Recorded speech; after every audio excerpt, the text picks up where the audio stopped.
Before atomic horror became a science fiction staple, before superheroes gained radiation-based powers, and before films explored the dangers of unchecked scientific ambition, there was The Invisible Ray, 1936. This is not just another sci-fi thriller.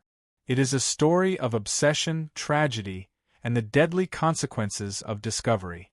Imagine uncovering a cosmic force so powerful that it changes your very body, making your touch lethal and your own existence a danger to others. Starring Boris Karloff and Bela Lugosi, two of the biggest horror icons of the era, The Invisible Ray blends science fiction with suspense, creating a haunting vision of a man doomed by his own genius. Was this film a forgotten masterpiece or just another cautionary tale? Let's find out. In the early 1930s, Universal Studios had already made a name for itself with classic horror films like Dracula and Frankenstein. But by the mid-1930s, the studio began experimenting with stories that blurred the line between horror and science fiction. The Invisible Ray was one of those experiments. The film stars Boris Karloff as Dr. Janos Rukh, a brilliant but tormented scientist, and Bela Lugosi as Dr. Bela, a rival researcher with a more cautious approach to discovery. At its core, The Invisible Ray is a film about ambition. It explores what happens when scientific discovery becomes an obsession, leading to unintended and deadly consequences.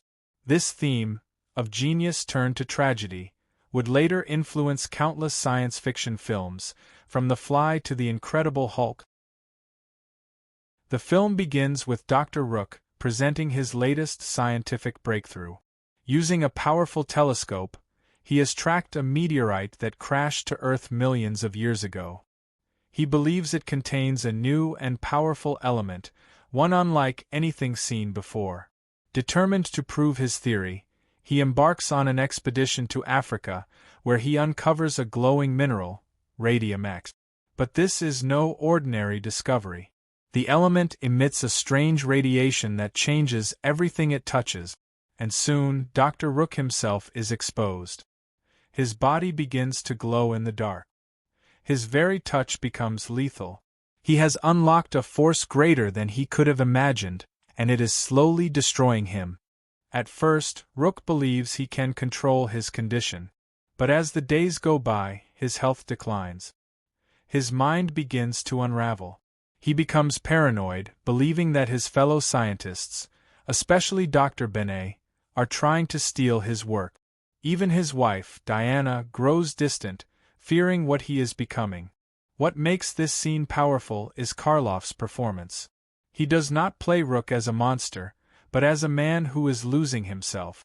The glow of his hands becomes a symbol of his downfall. His discovery, once his greatest achievement, is now his curse. As Rukh's paranoia deepens, he begins using his glowing hands as a weapon. He eliminates those he believes have betrayed him. But revenge is not enough to save him. His condition worsens. His body is breaking down. And in the end, it is not an enemy that destroys him. It is his own unstoppable radiation. In a tragic final moment, Diana watches as the man she once loved is consumed by the very power he sought to control. His discovery, once meant to change the world, has instead become his undoing. The Invisible Ray was one of the first films to explore radiation as both a miracle and a curse. It arrived before the atomic age, before nuclear fear gripped the world, and before science fiction fully embraced the concept of radiation-induced transformation. Its influence can be seen in later films, like The Amazing Colossal Man, The Fly, and even Godzilla. Each of these movies took the idea of science gone wrong and expanded on it. But what makes The Invisible Ray unique is its tone. This is not a monster movie. It is not a story of heroes and villains. It is a tragedy, a tale of a man who reached too far and paid the ultimate price. The Invisible Ray is more than just a science fiction thriller. It is a warning. It asks a question that still matters today: how far should science go before it becomes dangerous? What do you think?